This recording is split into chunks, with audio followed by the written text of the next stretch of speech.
சைவத்தின் மேல் சமயம் வேறில்லை.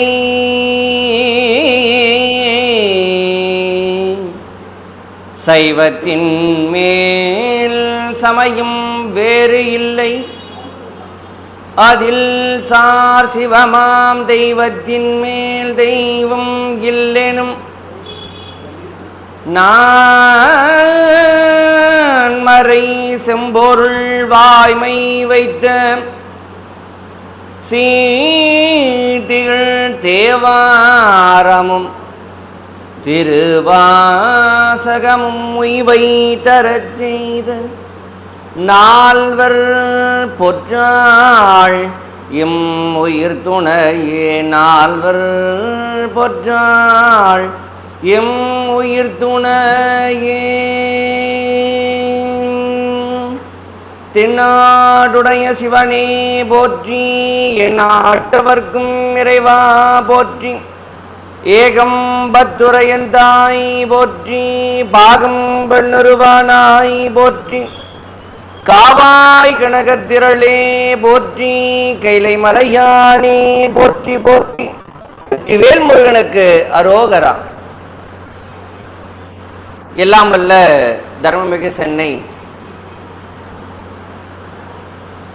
கந்தக்கோட்டம் அருள்மிகு கந்தப்பெருமானுடைய திருவருளை முதலாவதாக போற்றி வணங்கி, மிக சிறப்பான முறையில் நம்முடைய தர்மமிகு சென்னை மாநகரத்திலே 120 ஆண்டுகளுக்கும் மிக பழமை வாய்ந்த நம்முடைய சைவ சமய பக்தஜன சபையிலே திங்கள்தோறும் நம்முடைய சாத்திர தோத்திர நூல்களுக்கெல்லாம் இருவரை காண்கின்ற வகையிலே நாள்தோறும் இந்த விழாவினை நிகழ்வினை நிகழ்த்தி வரக்கூடிய நம்முடைய சைவ சமய பக்தஜன சபையினுடைய அடியார் பெருமக்களுக்கும் இந்த நிகழ்வினை முன்னின்று நிகழ்த்தக்கூடிய பாராட்டுதலுக்கும் போற்றலுக்கும் உரிய அன்பு பெரிய சிவத்திரு ராம்குமார் ஐயா அவர்களுக்கும் அவருடைய குடும்பத்தார் அவர்களுக்கும் வருகை தந்திருக்கூடிய சீரடியார் பெருமக்களாகிய உங்கள் அனைவருக்கும் என்னுடைய பணிவார்ந்த வணக்கங்களை முன்னதாக தெரிவித்துக் கொள்கின்றேன். திருமுறை ஆசிரியர்களிலே 27 பேர்களிலே திருவிசைப்பாவை அருளை செய்த ஆசிரியர்களிலே ஒருவரான சேந்தனார் சிவபெருமானை எப்படி வணங்க வேண்டும், யாரோடு வணங்க வேண்டும் என்று அழகாக திருப்பல்லாண்டிலே குறிப்பிடுவார். மழவிடையார்க்கு வழி வழி ஆளாய் மனம் செய் குடிப்பிறந்த பட அடியாரோடும் கூடி எம்மானுக்கே பல்லாண்டு கூறுதுமே என்று ரொம்ப அழகாக நம்முடைய அவைக்கு வந்த உடனே நம்முடைய பாராட்டிற்கிறேன் நம்முடைய சிவத்திரு ராம்குமார் ஐயா அவர்கள் அழைத்து அடிய இடத்தை சொல்லுகின்ற காலத்தில் 120 ஆண்டுகளுக்கும் பழமை வாய்ந்த ஒரு சபை நம்முடைய சைவ சமய பக்தஜன சபை.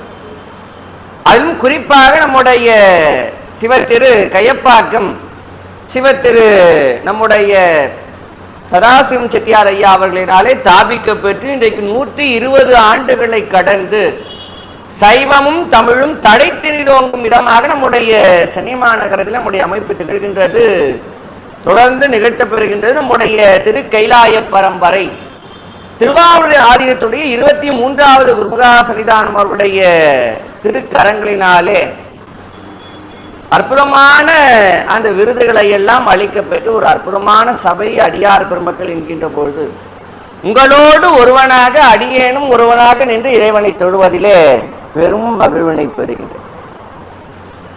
மழவிடையார்க்கு வழி வழி ஆளாய் மனம் செய் குடி பிறந்த பட அடியார். ஏன்னா பட அடியார்கள் அப்படின்னா யாரு, பழ அடியார்கள்லாம் யாரு அப்படின்னா அவர் தான் சொல்றார். சைவ சமயே பெரும் சமயம் என்றும் சிவபெருமானே தம்முடைய ஆன்ம நாயகன் என்று எவர் ஒருவர் சைவ நெறியிலே நின்று தொடர்குதக்கவர்களாக நிற்கின்றார்களோ அவருடைய சந்ததிகளும் அவருடைய மனையாளாகட்டும் அவருடைய குழந்தைகளாகட்டும் வழி வழியாக எவர் ஒருவர் சைவ நெறியிலே பிறழாது திகழ்கின்றார்களோ அவர்களைத்தான் பழ அடியார் என்கின்றார். மழவிடையார்க்கு வழி வழி ஆளை. அப்ப அந்த பாரம்பரியமான அந்த வழி வழியாக வரக்கூடிய அடியார்களைத்தான் பழ அடியார் என்கின்றார் நம்முடைய சேந்தனார் பெருமான். அவர்களோடு நின்றுதான் இறைவனை பல்லாண்டு கூறி பாட வேண்டும், வாழ்த்த வேண்டும் என்று குறிப்பிடுகின்றார். ஏன்னா ரொம்ப அழகாக நம்முடைய சோழர்களிலே ஒருவராகவும் 63 நாயன்மார்களிலே ஒருவராக திகழக்கூடிய கோச்செங்க சோழனை பற்றி அழகாக நம்முடைய அப்பர் பெருமான் குறிப்பிடுகின்றார். அப்பர் பெருமான் குறிப்பிடுகின்ற போது என்னன்னா, உங்களுக்கு திருவானைக்காவிலே சிலந்தியும் யானையும் பூஜித்த கதை உங்களுக்கு தெரியும். அதனால் நான் விரிவாக சொல்ல வேண்டாம். கொல்லன் தெருவிலே ஊசி விற்கணுமா சொல்லுவாங்க இல்லையா? அப்ப யானையும் சிலந்தியும் பூஜித்தது யானையுடைய வழிபாட்டிற்கு சிலந்தி தடையாக இருக்கின்றது என்றும், சிலந்தியுடைய வழிபாட்டிற்கு யானை தடையாக நின்றது என்று ஒன்றும் உள்ளுக்குள்ளே எண்ணம் கொண்டதாக சிலந்தி என்ன பண்ணிடுது, யானையின் துதிக்கையில் போனது. துதிக்கையில் போன உடனே யானை துதிக்கையை தரையில் அடித்தது. இரண்டுமே மாண்டதுன்னு பார்க்க சிவபெருமான் யானைக்கு முக்தியை கொடுத்துட்டார். ஆனால் இந்த சிலந்திக்கு மட்டும் என்ன பண்றாருன்னா, சிலந்தி மட்டும் மறுபிறப்பு கொடுக்கிறார். அப்ப மறுபிறப்பினை கொடுக்கின்ற காலத்திலே சிவபெருமான் என்ன பண்றாரா, அரசாளும்படியான ஒரு பேரினை தருகின்றார். நாடாளக்கூடிய அரசனாக சக்கரவர்த்தியாக அந்த சிலந்தி ஒரு பிறப்பினை எடுக்க வேண்டும், சிவப்பணிகளை செய்ய வேண்டும், சிவத்தொண்டுகளை ஆற்ற வேண்டும் என்று. அப்ப எந்த அரச மரபை தேர்ந்தெடுப்பது? யாரு? சிவபெருமானுக்கு என்ன வருதான், எந்த அரச மரபை தேர்ந்தெடுப்பது? ஏன்னா அரச மரபு ஒன்றா இரண்டா, எத்தனை அரச மரபுகளை பார்க்கணும். முடிவுடைய மன்னர்கள்னா சேரர், சோழர், பாண்டியர். இன்னும் நம்முடைய தொண்டை நாடுன்னு எடுத்துட்டோம் அப்படின்னா பல்லவ மன்னர்களை பார்க்கும், பல்லவர்களை பார்க்கின்றோம். இன்னும் இந்திய திருநாட்டிலே பார்க்கின்ற பொழுது வடபகுதியிலே அத்துணை மன்னர்கள், இன்னும் சிற்றரசர்கள், எத்தனையோ உலக அளவிலே எத்தனை அரசர்கள் இருந்தாலும் சிவபெருமான் தேர்ந்தெடுக்கிறார். இந்த சிலந்தியை என்ன அரச மரபிலே பிறக்க செய்தால் சிறந்த சிவ தொண்டனாக திகழ்ந்து சைவமும் தமிழும் தழைத்து நீதோங்க செய்வார்னும் போது சோழர் மரபை சிவபெருமான் தேர்ந்தெடுத்தார். இதை நான் சொல்ல, அப்பர் சாமி தான் சொல்ல. அதுவும் சோழர்கள் அப்படின்னாலும் எங்க போய் தேர்ந்தெடுக்கிறாருன்னா, சோழர்கள் 2 இடங்கள்ல இருக்கின்றார்கள். ஏன்னா கரிகார சோழனுடைய காலம்னு பார்த்தீங்கன்னா சங்க காலத்தில் வாழ்ந்தவர் கரிகார சோழன். காவிரிக்கு கீழே கல்லணையை கட்டியவன்னு பார்க்கிறோம். இமயமலையிலே புலிக்கொடியை நிறுவி இந்த அகண்ட பாரத தேசத்தையே ஆண்ட ஒரு பழம்பெரும் மன்னனாக கரிகார சோழனை பார்க்கின்றோம். அந்த கரிகார சோழனுடைய கிளையிலே வரக்கூடியவர்கள்லாம் எங்க இருக்கின்றார்கள்னா, நம்முடைய சென்னை மாநகரத்தை எல்லாம் அடுத்து இருக்கக்கூடிய நம்முடைய ஆந்திர மாநில பகுதியிலேயும் யார் இருக்கா, நம்முடைய சோழர்களுடைய ஒரு கிளை அங்கேயும் இருக்கு. இன்னைக்கு உங்களுக்கு புரியும்படியா சொல்லணும் அப்படின்னா, இன்னைக்கு இருக்கக்கூடிய திருப்பதி, காலத்தி இந்த பகுதி, நெல்லூர்லாம் பார்த்தீங்கன்னா, நெல்லூர் அப்படின்னா நல்லூர் என்பதுதான் நெல்லூர் ஆனது. தமிழ் கூறக்கூடிய நல்லுலகம் நெல்லூர் அப்படின்னா அது. அதே போல பார்த்தீங்கன்னா அங்கே ஓடக்கூடிய ஆறுக்கு வடபெண்ணான்னு பேர்.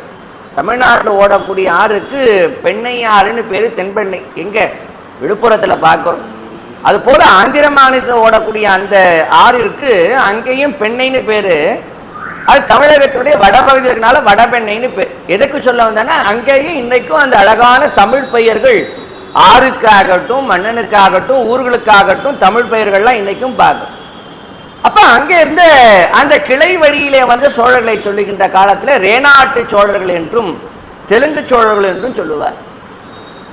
சிவபெருமான் என்ன பண்றார் அப்படின்னா, ஏன்னா நாயனாருடைய காலம் பின்னாடி தான், கரிகார சோழனுக்கு பின்னாடி வந்தவர் தான் யாரு, கோச்செங்க சோழன்னு பார்க்கும். அப்ப சிவபெருமான் எங்க இருக்கக்கூடிய சோழர்களை தேர்ந்தெடுக்கிறாரான்னா, காவிரி கரையிலே வாசம் செய்யக்கூடிய சோழர்களை தேர்ந்தெடுக்கிறார். சோழ மரபு கலந்த நீர் காவிரி சூழ் சோநாட்டு சோழர் தங்கள் குளந்தனில் பிறப்பித்திட்டார் குறுக்கை வீரட்டனாரே. திருக்குறுக்கை என்கின்ற தளத்துல தான் சொல்ற. காவிரிக்கரையில் வாழக்கூடிய சோழ மன்னர்களுடைய மரபிலே தேர்ந்தெடுத்து பிறக்க செய்தார். இப்போ நமக்கு சந்தேகம், ஏன் சுவாமி ஒரு பாண்டிய மன்னனுடைய மரபிலே தேர்ந்தெடுக்கார்? ஏன்னா சிவபெருமானே சோமசுந்தர பாண்டியனாக அமர்ந்து ஆட்சி செய்த இடம் மதுரை எம்பதின்றது. எல்லாம் அங்கையர்கண்ணி என்று சொல்லக்கூடிய மீனாட்சி அம்மையே அமர்ந்து பாண்டிமாதேவியாக, மீனவன் மாதேவியாக அமர்ந்து ஆட்சி செய்யக்கூடிய இடம். முருகப்பெருமானே அங்கே சங்க பலகையிலே சிவபெருமான முருகனுமே அமர்ந்து தமிழ் வளர்த்த இடம்னு பார்க்குறோம். அப்படிப்பட்ட பாரம்பரியமான பண்டையர் என்று சொல்லக்கூடிய பாண்டிய மரபை கூட விட்டுட்டார், அதே போல சேர மரபையும் விட்டுட்டார். நமக்கு கேள்வி வரலாம், ஏன் சோழர்களை தேர்ந்தெடுத்தார்? என்ன காரணம்? என்ன காரணம்? என்ன காரணமா இருக்கும்? என்ன காரணமா நினைக்கலாம்? ரொம்ப அழகா என்னன்னா, இந்த கேள்விக்கு யார் பதில் சொல்லுகின்றார்னா நம்பியாண்டார் நம்பிகள் தான் பதில் சொல்லுகின்றார். ஏன் சிவபெருமான் சோழருடைய மரபை தேர்ந்தெடுத்தாராம் அப்படின்னா, அவர் தான் சொல்றார், மை வைத்த கண்டன் நெறியன்றி மற்றுமோ நெறிகருதா தெய்வ குடி சோழர். மை வைத்த கண்டன் சிவபெருமான் எப்படி இருக்கார்? பெண்கள் இருக்காங்கன்னா அழகா முகம் பொலிவாக இருப்பதற்காக கண்களுக்கு மையிடுவாங்க, புருவத்துக்கு மையிடுவாங்க, அது இன்னும் அழகினை தரும். ஆனா சிவபெருமான் மையை இட்டிருக்கார். எங்க இட்டிருக்காராம்? இந்த கழுத்துல இட்டிருக்காராம். அந்த நீலகண்டம்னு சொல்றோம் பாரு. அப்ப சொல்லும் பொழுது மை வைத்த கண்டன், கண்டம்னா கழுத்து, மை வைத்த கண்டன் நெறியன்றி மற்றுமோ நெறிகருதா தெய்வ குடி. அப்போ சிவபெருமானுடைய நெறியை அன்றி வேறு ஒரு சமயத்தையோ வேறு ஒரு நெறியையோ ஒருபோதும் எண்ணாத ஒரு அரச மரபு எது என்று சொன்னால் அது சைவ மரபே என்று அழகாக சொல்ற. ஆகையினால தான் சோழர்களை தெய்வத்திற்கு நிகராக நம்பியாண்டார் நம்பி சொல்லுகின்றார். நெறியன்றி மற்றுமோ நெறிகருதா தெய்வ குடி சோழர். அப்ப பார்க்கும்போது மொழிகளிலே தமிழ் மொழியை தெய்வத்தோடு ஒப்பிடுவார். யாருன்னா நம்முடைய சேக்கிழார் பெருமான் தான். தெய்வம் அப்படின்னா தொழத்தக்கவர்னு பார்க்கிறோம். மொழிகளிலே தொழத்தக்க தொன்மையான மொழியாகிய தமிழ் மொழியை சொல்லுகின்ற காலத்தில் சேக்கிழார் சொல்லுகின்றார், ஞானம் அளந்த மேன்மை தெய்வ தமிழ். உலகையெல்லாம் அளக்கவல்ல ஒரு பழம்பெரும் மொழி எது, தெய்வத்தன்மை உடைய ஒரு மொழி எது அப்படின்னா தமிழ் மொழின்னு அழகா சொன்னார். அதே போல ஒரு அரச மரபு என்று சொன்னாலும் ஒரு தெய்வத்திற்கு நிகரானவர்கள் அப்படின்னு சொன்னாலும் யாரா அப்படின்னா சோழர்கள் தான் சொன்னார். ஏன்னா அவர்கள் ஒருபோதும் சைவ சமயத்திலே இருந்து பிறராதவர்கள்னு பார்க்கிறோம். பாரம்பரியமாக வழி வழியாகவே என்னன்னா சைவ சமயம்தான். திருநீரும் கண்டிகையும் சிவநாம். அதனால ராஜராஜ சோழன் கூட அவருடைய நிறைவு காலத்திலே பார்க்கும்போது அவருக்கு என்ன பெயர் அப்படின்னா சிவபாத சேகர். கூட நம்முடைய பாரத பிரதமர் அவர்கள் நம்முடைய கங்கைகொண்ட சோழபுரத்திற்கு வருகை தந்திருந்த காலத்தில் கங்கைகொண்ட சோழபுரவுடைய நேரலை நிகழ்விலே அடியேன் தான் தொலைக்காட்சியிலே நேரலையிலே வர்ணனை வழங்கி கொண்டிருந்தேன். அப்போ கங்கைகொண்ட சோழபுரத்தை பற்றியும் நம்முடைய ராஜராஜன் ராஜேந்திரனை பற்றியெல்லாம் சொல்லுகின்ற பொழுது குறிப்பிட்டு சொன்னேன் தொலைக்காட்சியில். என்னன்னா அழகா ராஜராஜன் தன்னுடைய பெயர் என்ன அப்படின்னா சிவபாத சேகரன் நிறைவா வச்சுக்கிட்டார். தீக்ஷா நாமம்னு சொல்லுவோம். சைவ சமயத்தில் சிவதீக்கை பெற்றா அப்போ ஒரு திருநாமகரணம் கொடுப்பாங்க, நாமகரணம் கொடுப்பாங்க. அது போல பார்த்தீங்கன்னா சிவபாத சேகரன் பேர். ஆனால் பின்னாடி இருக்கக்கூடிய அவருடைய நிறைவு காலத்திலே வழங்கப்பட்ட ஊர்களுக்கெல்லாம் சிவபாத சேகர மங்கலம், உடையாளூர் ஊருக்கு கூட அதனாலதான் அப்படி ஒரு பெயரை வைத்தார்கள்னு பார்ப்போம். சிவனுடைய பாதத்தை எப்போதும் தலைமீது வணங்குபவன், சிவபெருமானுடைய திருவடி எப்போதும் தலைமீது தாங்குபவன் என்கின்ற திருப்பெயரிலே சிவபாத சேகரன் என்று திருநாமம் கொண்டார் ராஜராஜன். அதனாலதான் அவரை திருமுறை கண்ட சோழனாக நாமெல்லாம் இன்றைக்கு அவரை கொண்டாடி கொண்டிருக்கின்றோம். அவருடைய தவ புதல்வர் தான் யார் அப்படின்னா ராஜேந்திர சோழன் பார்க்கிறோம். ராஜேந்திர சோழனும் என்ன நாமத்தை பூண்டிருந்தார் அப்படின்னா நிறைவு காலத்தில் சிவதீக்கை பெற்று அவர் சிவ சரணசேகரன். சரணம்னா திருவடின்னு அர்த்தம், சரணம்னா திருவடின்னு அர்த்தம். சிவ சரணம்னா சிவனினுடைய திருவடி, சிவ சரணசேகரன். சிவருமானுக்கு இந்து சேகரன் பேர். இந்துனா நிலவு, நிலவினை தலையிலே சூடியவன் யாருன்னா இந்து சேகரன், சந்திரசேகரன் பார்க்கிறோம்.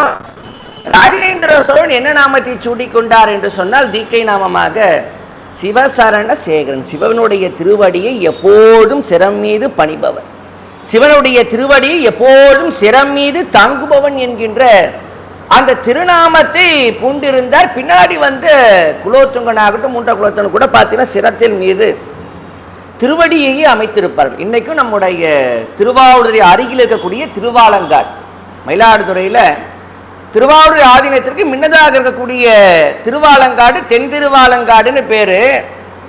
அங்கே பார்த்தீங்கன்னா நம்முடைய குலோத்துங்க சோழனுடைய திருமேனி அங்கே உண்டு, கற்சிலா திருமேனி உண்டு. அங்கே அப்படி திருமுடி மேலே பார்த்தீங்க அப்படின்னா அந்த சடை முடி, ஏன்னா சைவம் அப்படின்னாலே சடை கட்டி ரொம்ப முக்கியம். திருநீறு, ருத்ராட்சம், திருவைந்தெழுத்து, சடை. அதனால தான் 63 நாயன்மார்களில் புகழ்ச்சோழர் என்ன பண்ணினார்? புகழ்ச்சோழர் பார்க்கும்போது போர்க்களத்தில் எல்லாரும் வெட்டி வீழ்த்தினார். எல்லாரையும் அங்கே நிறைவு காரியம் செய்யக்கூடிய காலத்தில் ஒருவருக்கு மாத்திரம் என்னன்னா ஒருவருடைய தலை, கொய்யப்பட்ட தலையில மட்டும் சடை இருந்தது. ஐயையோ, ஒரு சிவனடியார், ஏன்னா சடை என்பது சிவனுடைய அடையாளம்னு பார்க்கும். ஒரு சிவனடியாரை அடியேனுடைய வாளினாலே வெட்டி கொண்டு விட்டேன்னு என்ன பண்ணார்? அந்த சடையை உடைய அந்த திருமுடியை தலையை எடுத்து என்ன பண்ணார்? அந்த நெருப்பினை சுற்றி வந்து நெருப்பிலே இறங்கினார்னு பார்க்கும்.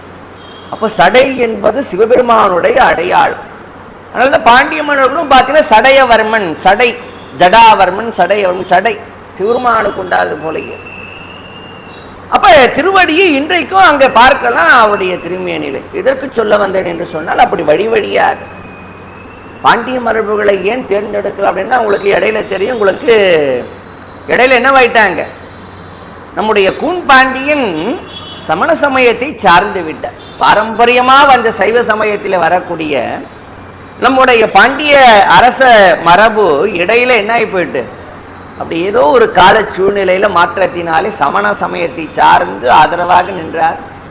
அங்கையர், நம்முடைய அங்கையர்கனி ஆலவாய் சொக்கநாதருடைய ஆலய வழிபாட்டினையும் நல்ல ஒரு சிறப்பாக செய்யவோ அல்லது திருநீரை அனைவரும் காணும் நிறமாக நெற்றியிலே தரிக்கவோ கூட மங்கையர்க்கரசியாராலே கூட முடியாத சூழ்நிலையில தான் யாரு, மங்கையர்க்கரசியாரும் குலச்சிறையாரும் சோழ நாட்டிலிருந்து ஞானசம்பந்தரை அழைத்து வந்து அங்கே வாதம் செய்து சுரவாதம், புனல்வாதம், அனல்வாதம் எல்லாம் செய்து மீண்டும் என்ன பண்ணினாங்கன்னா சைவத்தையும் தமிழையும் மதுரை மாநகரத்தில் அங்கே மீண்டும் மீட்டெடுத்து நிறுவினார்கள்னு பார்ப்போம். அப்போ ரொம்ப அழகாக இந்த இடத்துல பார்க்கும்போது கூட பாண்டி நாட்டிலே, அதுவும் மதுரையும்பதிலே கூட அந்த சைவத்தையும் தமிழையும் மீட்டெடுக்க அங்க முன்னின்று அந்த பெண்மணி யாரு அப்படின்னா மங்கையர்க்கரசியார். யாரு? மங்கையர்க்கரசியார். அந்த அம்மா யாரு? அந்த அம்மா யாரு? ரொம்ப அழகா ஞானசம்பந்தர் தான் மதுரைக்குள்ள வரார். வந்த உடனே அழைத்த மங்கையர்க்கரசியாரையும் குலச்சிறையாரையும் முதல்லயே ஒரு பதிகத்துல அழகா அந்த 10-11 பாடல்ல பார்த்தீங்கன்னா 5 பாடல்ல மங்கையர்க்கரசியாரையும் 5 பாடல்ல குலச்சிறையாரையும், திருக்கடைக்காப்பு நிறைவு பாடல்ல 2 பேரையும் இணைத்து அவருடைய சிவத்தொண்டெல்லாம் சொல்லுவார். முதல் பாட்டு உங்களுக்கு எல்லாருக்கும் நல்லா தெரியும். மங்கையர்க்கரசி வளவர்கோன் பாவை வரிவளை கை மாட மாணி. மங்கையர்க்கரசி வளவர்கோன் பாவை வரிவளை கை மாட மாணி. பங்கையர் செல்வி பாண்டிமாதேவி, பங்கையர் செல்வி பாண்டிமாதேவி பணி செய்து நாள் தோறும் பரவ பொங்கடல் உருவன் பூதநாயகனால் வேதமும் பொருள்களும் அருளி. அங்கையர்கண்ணி தன்னோடும் அமர்ந்த ஆலவாயாவதும் இதுவே.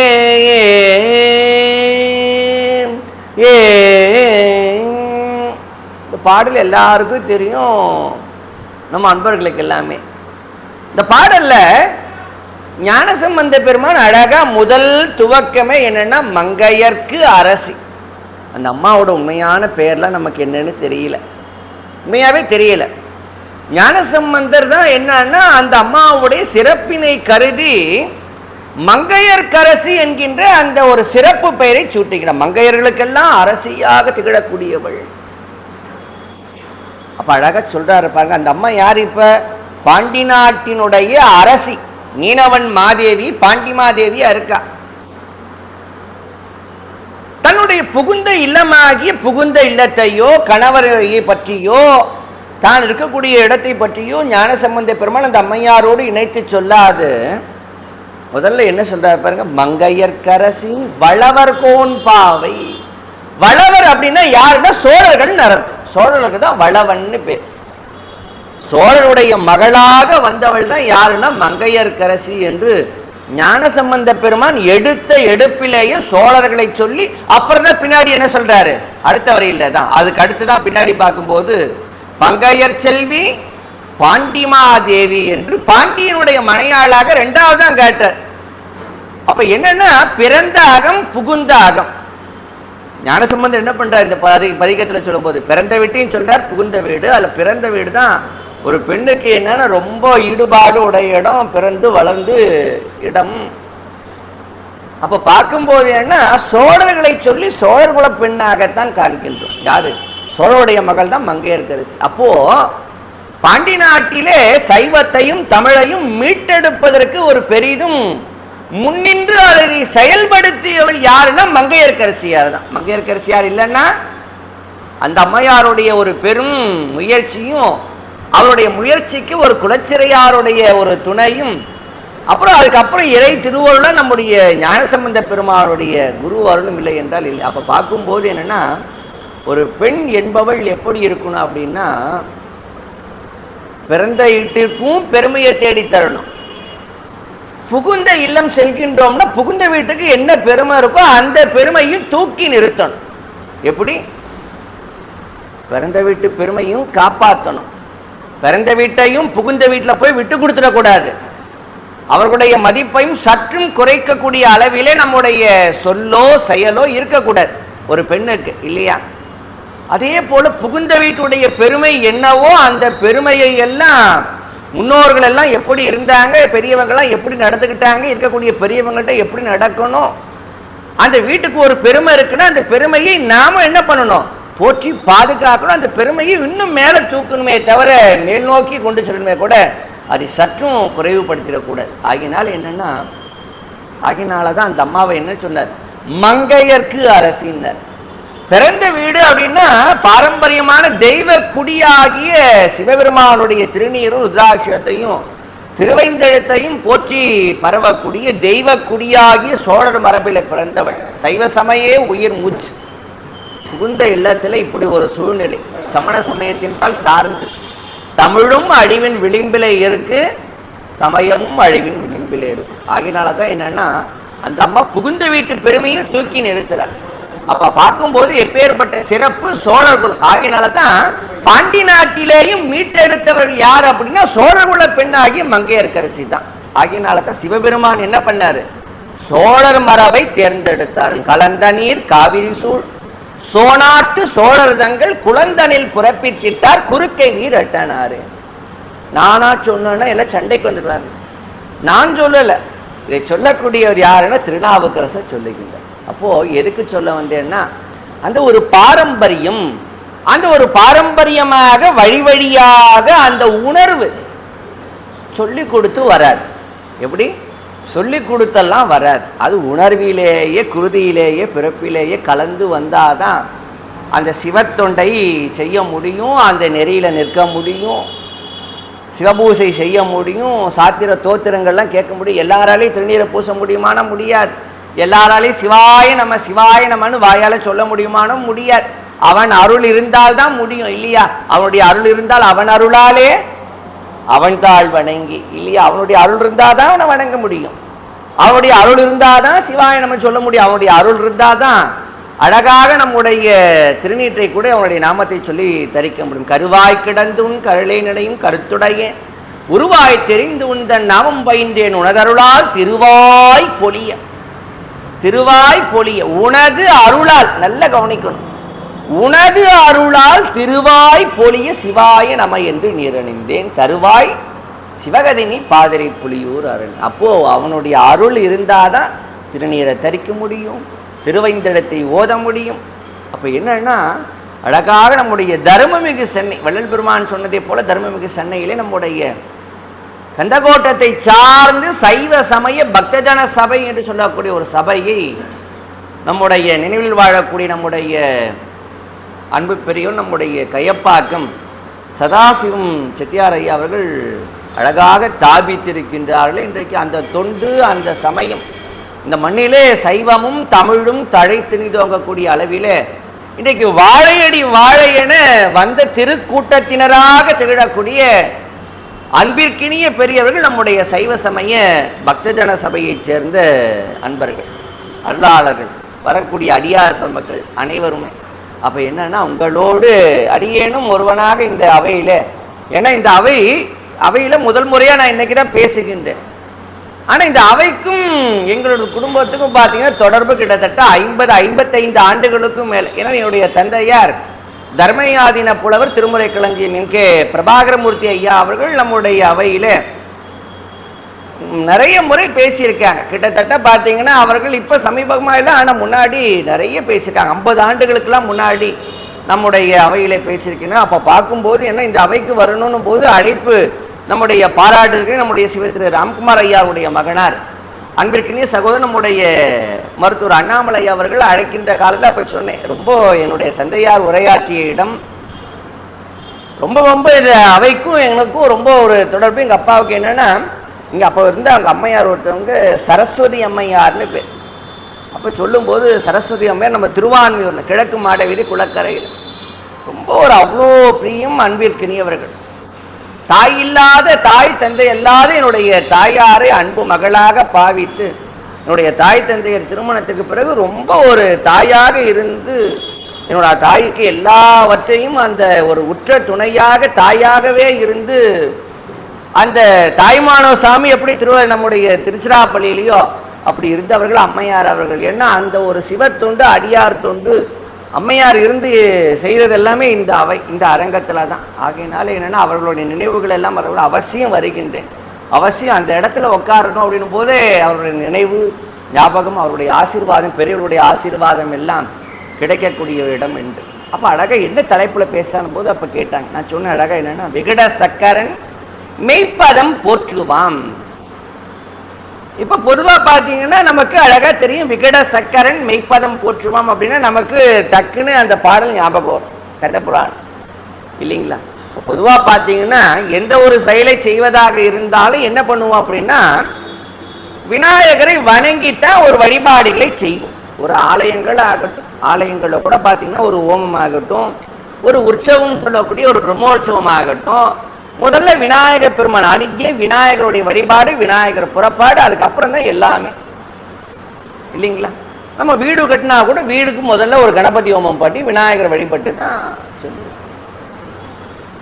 ஏதேனும் எழுத வேண்டும்னா கூட முதல்ல ஒரு பிள்ளையார் சுடியை போட்டு ஊ அப்படின்னு ஒரு பிள்ளையார் சுடியை போட்டு தான் எழுதுவோம் இல்லைங்களா?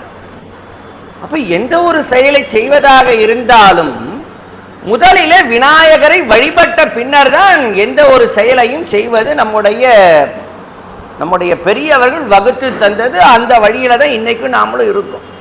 விநாயகரை போற்றி வணங்கி, முதலாவதாக வணங்கி அதுக்கப்புறம் தான் செய்வது அப்படின்ட்டு. அப்ப என்னன்னா, ஒரு நூலை எழுத வேண்டும், ஒரு நூலை எழுத வேண்டும் என்று சொன்னாலும் ஒரு நூலுக்கான அமைப்பு அப்படின்னா முதல்ல பாயிரம் தான் ஒரு வீட்டுக்கு பார்த்தீங்கன்னா நுழைவாயில் மாதிரி இருக்கக்கூடிய பகுதி. அப்போ அதில் பார்க்கும்போது இறை வணக்கம் அப்படின்னும் போது முதல்ல விநாயகருடைய வணங்கு, விநாயகருக்கு தான் வணங்குவேன். ஒரு நூல் எழுதணும்னா முதல்ல யாருக்கு?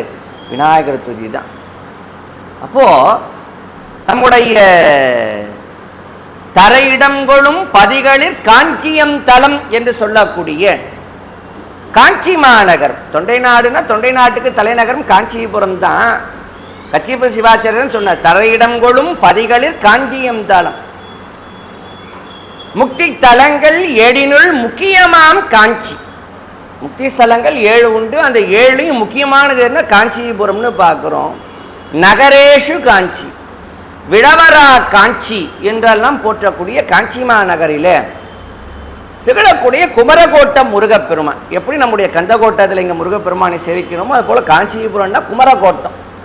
குமரகோட்டம் முருகப்பெருமானை நாள்தோறும் பூசிக்கக்கூடிய ஆதிசைவருடைய மறைவிலே வந்தவர் தான் யாருன்னா கச்சியப்ப சிவாச்சாரியார்னு பார்க்குறோம். அவர் தான் என்னன்னா குமரகோட்டம் முருகப்பெருமானுடைய அருளினாலே முருகப்பெருமானே கனவிலே சொல்ல எம்முடைய புராணத்தை நீ அழகு தமிழிலே பாடுன்னு சொல்றார். அப்பா முருகா எப்படி பாடுவேன், குமரகோட்டம் முருகப்பெருமானி எப்படி பாடுவேன்னு அவர். அப்போ முருகப்பெருமானி அடி எடுத்து கொடுக்கிறார். திகட சக்கர என்று அவர் அடி எடுத்து தர என்ன பண்றாருன்னா கச்சியப்ப சிவாச்சாரியார் இப்போ அழகு தமிழிலே முருகனுடைய புராணமாகிய கந்த புராணத்தை பாடுகின்றார். திகட சக்கர செம்முகம் மைந்துளான் சகட சக்கர தாமரை நாயகன் அகட சக்கர. அப்ப பார்க்கும்போது என்னன்னா இந்த இடத்துல அகடு அசக்கி அரவின் மணியாவது விகட சக்கரன் மெய்ப்பதம் போற்றுவான். திகட சக்கர செம்முகம் மைந்துளான். விநாயகருடைய பாடல் பாடினார். அடுத்த நூலெல்லாம் பாடிட்டார். அரங்கேற்றம் தான் செய்யணும். ஒரு நூல் எழுதிட்டா அரங்கேற்றம் செய்ய வேண்டும். இப்போ அரங்கேற்றத்திற்கு காஞ்சிபுரத்துடைய அத்துணை புலவர்களையும் அழைக்கின்றார். காஞ்சிபுரம் அப்படின்னாலே நல்ல கற்றறிந்த பெரும் புலவர்கள் வாழக்கூடிய ஊர் காஞ்சிபுரம். கல்வி நிறுவனங்கள் திகழ்ந்த இடம் காஞ்சிபுரம். எப்போ? நம்முடைய தேவார காலத்திலேயே அப்பரசாமி தான் சொல்றார். செல்வியை பாகம் கொண்டார் செந்தனை மகனா கொண்டார் மல்லிகை கன்னியோடு மாமலர் கொன்றை சூடி கல்வியில் கரையிலாத காஞ்சிமா நகரதனுள்ளால் எல்லியை விளங்க நின்றார் இளங்கு மேற்றலியனார். அப்போ கல்வியில் கரையிலாத காஞ்சி மாநகரம். அவ்வளோ புலவர்கள் கூடியிருக்கின்றார்கள். கந்தபுராணத்தை அரங்கேற்றம் செய்வதற்காக கச்சியப்ப சிவாச்சாரியர் இருக்கிறார். முதல்ல ஆரம்பிக்கிற திகட சக்கர செம்முகம் மைந்துளான். உடனே புலவர்கள்லாம் நிறுத்துங்க நிறுத்துங்கன்னு நிப்பாட்டார். ஒரு புலவர் எழுந்து அப்படின்னா என்ன அர்த்தம்? திகட சக்கரன்னு சொல்றீங்களா அப்படின்னா என்ன அர்த்தம்? இப்ப பாட்டுக்கு விளக்கம் சொல்லார். யார்? கச்சியப்ப சிவாச்சாரியர் சொல்லுகின்றார். திகழ் தசக்கரம். இப்போ விநாயக பெருமான் எப்படி இருக்காருன்னா காஞ்சிபுரத்துல அவருக்கு 5 முகங்கள், செம்மையான முகங்கள். எத்தனைன்னா 5 முகங்கள். அவருக்கு கரங்கள் எத்தனை அப்படின்னா 10 கரங்களை உடையவர். இப்போ முகத்துக்கு 2 கரம் அப்படின்னா எத்தனை கரம்? 10 கரம். இன்னைக்கும் அப்படி ஒரு 5 முகங்களோடு கூடிய விநாயகரை தான் ஹேரம்ப கணபதினு சொல்லுவோம். ஹேரம்ப கணபதி அப்படின்னுட்டு, பஞ்சமுக கணபதி அப்படின்னு சொல்லிட்டு. அப்ப அவருடைய முகங்கள் எத்தனைன்னா திகழ் தசக்கரம், 10 கரங்களை உடையவன். செம்முகம் மைந்துளான், 5 முகங்களை உடையவன். சகட சக்கர தாமரை நாயகன். சகட சக்கரம்னா சக்கரம். இந்த குயவர்கள் பார்த்தீங்கன்னா அவங்க செய்யக்கூடிய அந்த மண் பானை கலைகள்லாம் செய்யக்கூடிய சகடன்னு சொல்லுவோம். பெருமாளுடைய கரத்திலே கூடிய அந்த சக்கராயுதமும் எப்படி இருக்குன்னா சகட சக்கரமாக அப்படி வளைவாக அப்படி சுழலக்கூடியதாக இருக்கிறதுனால சகட சக்கர தாமரை நாயகன். இந்த விநாயக பெருமான் யாரு அப்படின்னா சிறே திருமாலுக்கும் நாயகனாக திகழக்கூடியவர். அகடு அசக்கி அரவின் மணியாவது, எல்லா இடங்களிலும் நிறைந்தவன், எல்லாராலும் தொழத்தக்கவன். யாரு? விநாயக பெருமான். அகடு அசக்கி அரவின் மணியாவது விகட சக்கரன் மெய்ப்பதம் போற்றுவாம். விகட சக்கரன் என்று சொல்லக்கூடிய காஞ்சிமா நகரத்துக்கு கூட திகழக்கூடிய பிள்ளையாரரை விநாயக பெருமானை போற்றி வணங்குகின்றேன்னு சொல்ற. இப்ப நீங்க என்ன சொன்னீங்க? பாடும்போது எழுத்துல எப்படி எழுதிருக்கீங்க? திகட சக்கரன்னு சொன்னீங்க. இப்ப விளக்கம் சொல்லும் போது அதனை பிரித்து திகழ் தசக்கரம்னு சொன்னீங்க. அப்ப தமிழில இலக்கணம் என்று சொன்னால் தொல்காப்பியம். தொல்காப்பியம் இருக்கு, இன்னபிற இலக்கண நூல்கள் எல்லாமே இருக்கு. அதுல இந்த திகழ் தசக்கரம் அப்படின்னா இந்த வார்த்தை புணர்ச்சி விதியில புணரணும். அப்ப புகழும் போது இந்த ழகரம் திகழ் அப்படின்னு சொல்லக்கூடிய வருவதிலே உண்டான அந்த ழகரம் இழும் பின்னாடி வரக்கூடிய தசக்கரம் சொல்லக்கூடியதுல வரக்கூடிய தகரம் தா. அப்ப இந்த இழும் ழகரமும் தகரமும் இணைகின்ற காலத்துல அது எப்படி டகரமாக டாவாக வரணும். டா திகட சக்கர. அப்ப எப்படி வரும்? இது எந்த இலக்கணத்திலுமே கிடையாது. இது எப்படி வரலாம்? இப்படி ஒரு வார்த்தை கிடையாது. உங்களுடைய நூலை ஏற்க மாட்டோம்னு என்ன பண்ணிட்டாங்க காஞ்சிபுரம் புலவர்கள் அவரை நிப்பாட்டிட்டார். எப்படி இருக்கும்? ஒரு நூலை முழுசா பாடி இவ்வளோ பெரிய நூலை கொண்டு வந்து அரங்கேற்றம் பண்ணும் போது இப்படி ஒரு நிலை. முருகா என்னப்பா இது சோதனை. நிதானப்பா அடி எடுத்துக்கிறது. ஓ கச்சியப்ப சிவார்த்தன் கவலைப்படாது. நாளைக்கு இதற்குண்டான இலக்கணத்தோடு யார் வருவான்னா, சோழ நாட்டிலே இருந்து ஒரு புலவன் வருவான். நாளைக்கு இந்த நூலை அரங்கேற்றம் செய், உனக்கு தக்க இலக்கண சான்று அங்கிருந்து வரணும்னு இவரும் என்ன பண்ணிட்டார், முருகன் உத்தரவு. திரும்பவும் மறுநாள் நூல் அரங்கேற்றம் நடக்குது. திரும்ப அவளோடு எதிர்பார்த்திருக்கார். அப்போ சோழ நாட்டிலேருந்து ஒரு புலவர் வருகின்றார். சுவடி கட்டு எடுத்துட்டு வர. என்ன சுவடி அப்படின்னா, அது ஒரு இலக்கண நூல். அந்த நூலுக்கு என்ன பேருன்னா வீரசோழியம்னு பேர். என்ன நூல்? வீரசோழியம் என்கின்ற இலக்கண நூல்.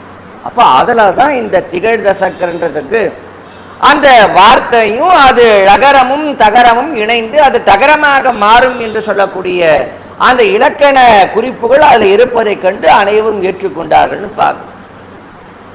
இப்போ அடுத்துதான் பாடுறார். யார்? முருகப்பெருமானை பாடுகின்றார். மூவிருமுகங்கள் போற்றி முகம் பொழி கருணை போற்றி, இல்லையா? அப்போ இதுலையும் பாடும்போது யாரை சொல்லுகின்றார்? நம்முடைய கச்சியப்ப சிவாச்சாரியர் பார்க்கும்போது நம்முடைய முருகப்பெருமானை சொல்லுகின்றார். மூவிரு முகங்கள் போற்றி முகம் பொழி கருணை போற்றி, ஏவரும் துதிக்க நின்ற ஈராறு தோள் போற்றி, காஞ்சி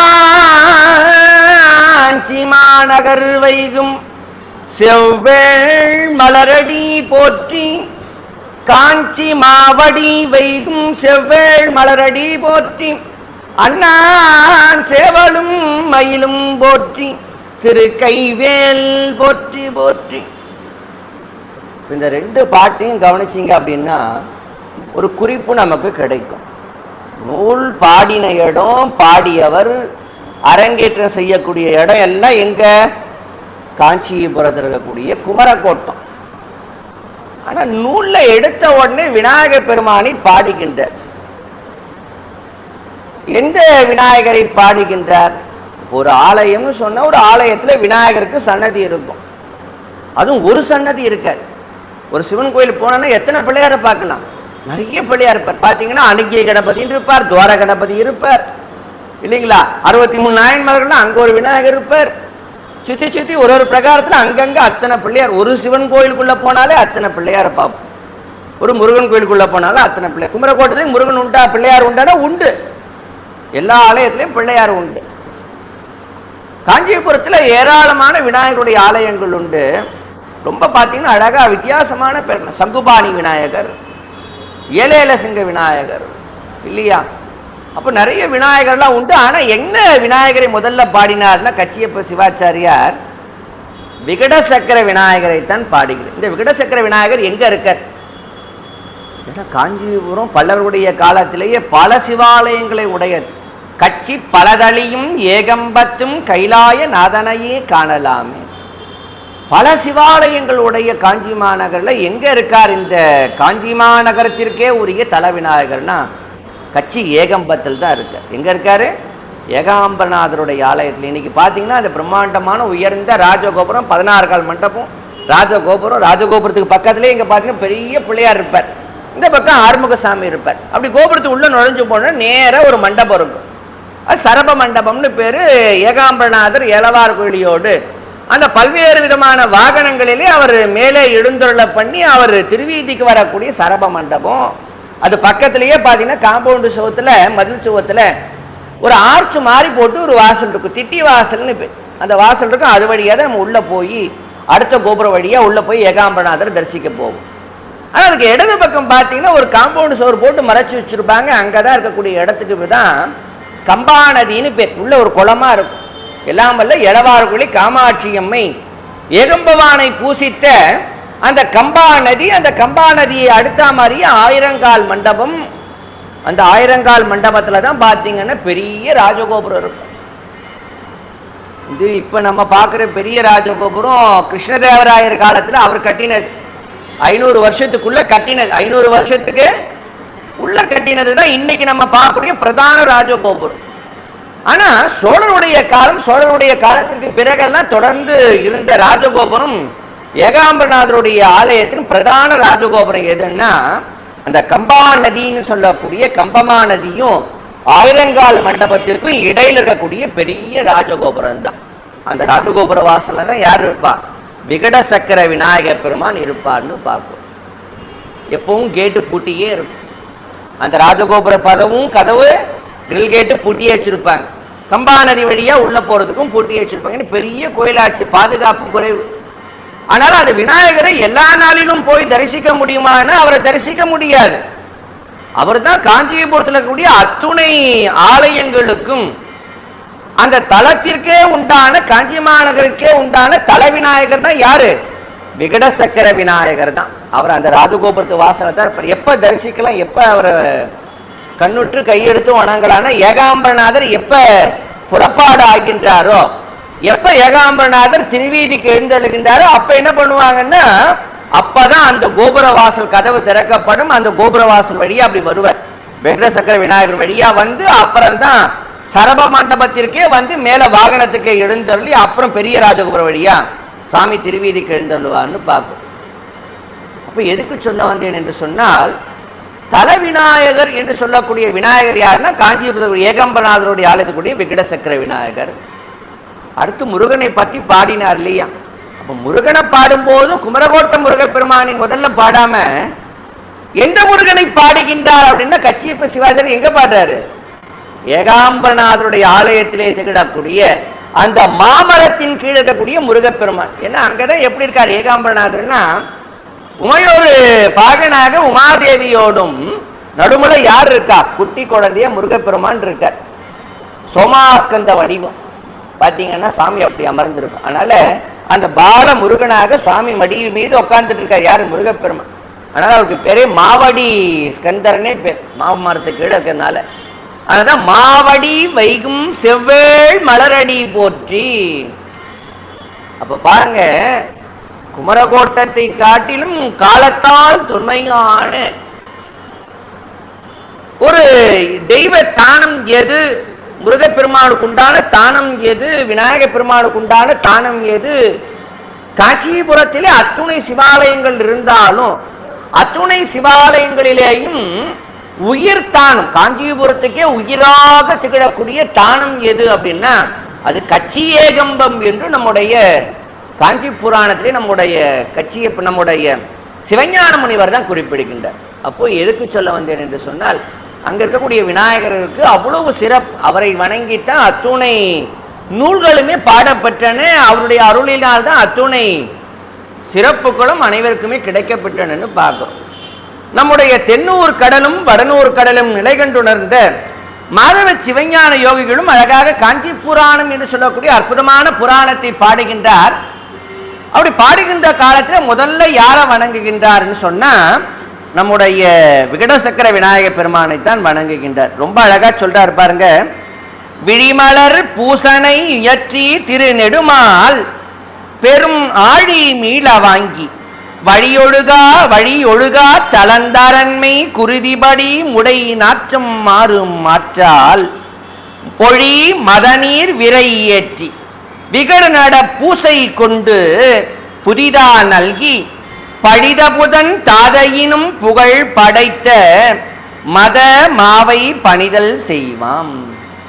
ரொம்ப அழகா என்ன சொல்றாருன்னு அழகா சொல்லுகின்றார். இந்த விநாயகர் பெருமானுக்கு ஏன் விகட சக்கர விநாயகர் அப்படின்றதுக்கு பெயர் விளக்கம் சொல்லுகின்ற காலத்தில் அழகா சொல்றார். இவர் யார் வணங்கியவர் அப்படின்னா, சீரேறு திருமால். சீரேறு திருமாலினாலே வணங்கப்பட்டவர் தான் யாருன்னா விகட சக்கர விநாயகர் பெருமான். அவருக்கு அருள் புரிந்தவர் அப்படின்லாம் சொல்லிட்டு அழகா என்னன்னா, காஞ்சி புராணத்தில் ஒரு விஸ்வக்சேன படலம்னு பேர். எப்படி நம்முடைய சைவ சமயத்தில் முதல்ல விநாயகர் பெருமானுடைய வழிபாடு அவர் தான் முன்னிறுத்தி எப்படி செய்கின்றோமோ, அதுக்கு அடுத்து அதே போல பாருங்க வைணவத்தில் விஸ்வக்சேனர்னு பேர். விக்னேசன் சொல்லக்கூடிய அவர் தான் முன்னின்று அத்தனை உற்சவங்கள் எல்லாத்தையும் நிகழ்த்தக்கூடியவர்னு பார்க்கணும். திருமாலை போலவே அவருக்கும் 4 கரங்கள், சங்கு, சக்கரம் எல்லாமே இருக்கும். விஸ்வக்சேனருக்கு இருக்கும். பார்க்க எப்படி இருப்பார்? பெருமாளை போலவே இருப்பார். ஆனால் பெருமாள் கிடையாது. பெருமாள் கிடையாது. அவர் இடத்திற்கக்கூடிய ஒரு அன்பர். இப்போ என்னன்னா, சீரேறு திருமாலிருந்து நான்முகனிலிருந்து அத்துணை தேவர்களும் எல்லாரும் எங்கே பங்கேற்கின்றார்கள்னா சிவபெருமானை விடுத்து செய்யக்கூடிய யாகமாகிய தக்ஷ யாகம். தக்ஷன் செய்த தக்ஷ யாகத்திற்கு சென்றார்கள். அங்க தக்ஷ யாகத்தில் சிவபெருமானை உமாதேவியும் விடுத்து செய்த காரணத்தினாலே சிவபெருமானும் உமாதேவியும் கோபம் கொண்டார்கள். யார் வெளிப்பட்டார்? தக்ஷ யாகத்தை அழித்தார். யார் வெளிப்பட்டு வந்து அழித்தார்? வீரபத்ர பெருமானை வீரபத்ர சுவாமி மகா காளியும் வந்து யாகசாலை அழித்தார்கள். யாகசாலையில் பங்கேற்று அத்துணை தேவர்களையும் தண்டித்தார்கள்னு பார்க்கும். அப்போ வீரபத்ர சுவாமி யார் எதிர்க்கிறான்னா திருமால் எதிர்க்கின்றார். திருமால் எதிர்த்து என்ன பண்றாரு? தன்னுடைய கையில் இருக்கக்கூடிய சக்கராயுதத்தை எடுத்து வீரபத்ரன் மேல ஏவுறார். வீரபத்ரர் யார்? அவர் சாட்சாத் சிவபெருமானுடைய அம்சம், சிவாம்சம் பொருந்தியவர்.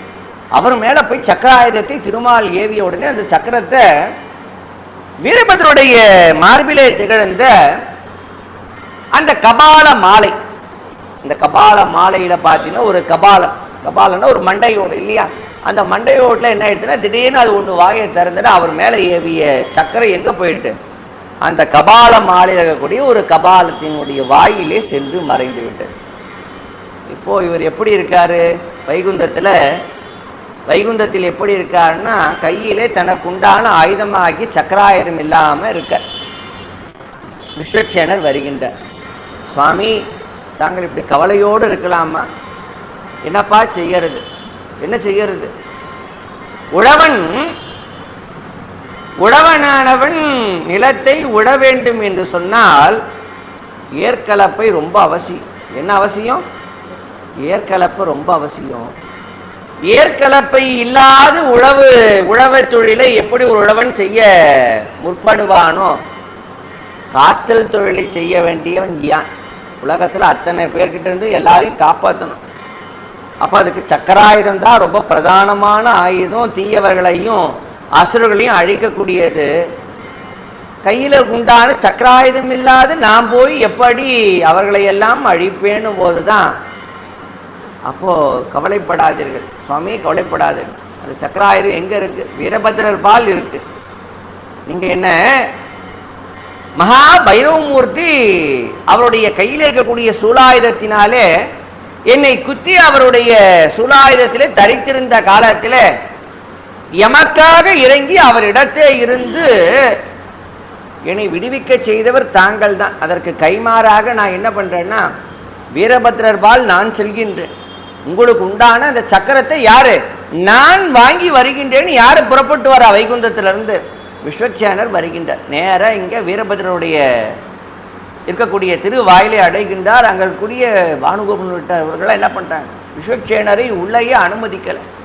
உடனே விஸ்வக்சேனருக்கு என்ன பண்ணுறார்? காஞ்சிபுரத்திற்கு வந்து சிவலிங்கம் தாபித்து சிவபூஜை செய்கின்றார். ஏன்னா எந்த ஒன்றையும் எது நமக்கு முழுமையான பலனை தரும், வெற்றியை தரும்னா சிவபூஜை தான். சிவபூஜை தான் வெற்றியையும் புகழையும் சிறப்பையும் அத்தனையும் தரும். விஸ்வக்சேனர் காஞ்சிபுரத்தில் தன்னுடைய பெயரிலே ஒரு சிவலிங்கம் தாபித்து விஸ்வக்சேனேஸ்வரம் சொல்லக்கூடிய பெயரை வணங்கினார். வணங்கி பின் திரும்ப எங்கே வரார்? வீரபத்ரர் இருக்கக்கூடிய இடத்துக்கு வருகின்றார். இப்போ வாயிற்காவலர்களும் விட்டாங்க. உள்ளே வந்து வீரபத்ரரை வணங்கி தேவரை திருமாலுடைய சக்கராயுதத்தை அழிக்க வேண்டும்னு கேட்குறார். கேட்டவுடனே அது என்கிட்டெல்லாம் இல்லைப்பா. எங்கே? அது என்னிடத்தையெல்லாம் இல்லை. அந்த சக்கரம் எங்கே இருக்குது அப்படின்னா என்னுடைய மாலையில் கூடிய கபாலம் தான், அதுதான் வச்சுருக்கு. அதனால் நீ முடிஞ்சால் என்ன பண்ணு, அந்த கபாலத்துக்கிட்ட இருந்து நீ வாங்கிக்கோ அப்படின்னு சொன்ன உடனே என்ன பண்ணிட்டாருன்னா, இந்த கபாலத்திட்ட போய் கொடுன்னு சொன்னால் கொடுக்குமா? அது எப்படி கொடுக்கும் இல்லையா? அதனால் என்னென்னா அது வாயிலே இருக்கக்கூடிய கபாலம் கைக்கு கிடைக்க வேண்டும்ன்றதுக்காக என்ன பண்ணிட்டாருன்னா, இப்போது விஸ்வக்சேனர் அந்த இடத்துல விகட கூத்து என்று சொல்லக்கூடிய கூத்தினை ஆடுகின்றார். இப்போ பார்க்கும்போது கூத்துக்களில் நிறைய விதமான கூத்து உண்டு. சிவபெருமானும் அவருக்கும் கூத்தன்னே பேர். சிவபெருமானுக்கும் கூத்தன்னே பேர். திருமந்திரத்தில் சுந்தர கூத்து, பொற்பதை கூத்து, எத்தனை விதமான கூத்துக்களை பார்க்குறோம். ஆனால் இங்கே விகட சக்கர நம்முடைய விஸ்வக்சேனர் எப்படிப்பட்ட கூத்தினை ஆடுகின்றார் அப்படின்னா விகட கூத்து. விகட கூத்துன்னா என்னன்னா, இந்த கண்களை அப்படி கண்மொழி அப்படி திருப்பிக்கிறது, அப்படி பார்வையை திருப்பிக் கொள்வது, கைகளை இப்படி வளைத்து இப்படி கோணலாக திருக்கிக் கொள்வது, கால்களை கோணலாக திருக்கிக் கொள்வது, அப்படி உடலை அசைப்பது. பார்க்கறதுக்கு என்ன இருக்கும், என்னடா இவங்க இப்படி உடலை எல்லாம் இப்படி வளைத்து நிலைத்து ஒரு இதுவே இல்லைன்னு என்ன பண்ணுவாங்க, நகைப்பினை உண்டு பண்ணும் விதமாக ஒரு கூத்து. அதுக்கு தான் விகட கூத்துன்னு பேர். அனைவரும் நகைக்கும்படியான ஒரு கூத்தினை விஸ்வக்சேனர் அங்கே நிகழ்த்திட, இப்போ என்னன்னா அதை கண்ட உடனே யார் சிரிக்கிறார், வீரபத்ர பெருமான் சிரிக்கின்றார். வீரபத்ர சிரித்த உடனே அவையில் இருக்கக்கூடிய அத்துணை பேரும் சிரிக்க ஆரம்பித்து, எல்லாரும் சிரிக்கிறாங்களே நாம சிரிக்காம விட்டா என்ன ஆகுறதுன்னு என்ன பண்ணிடுது, வீரபத்ரனுடைய மாலையில் இருக்கக்கூடிய கபாலங்களும் சிரிக்கிறது. கபாலமாகி அந்த மண்டையோடுகளும் சிரித்திட, அந்த மண்டையோட்டிலிருந்து டக்குன்னு என்ன விழுந்துட்டு, அதனுடைய வாயிலிருந்து சக்கரம் விழுந்தது.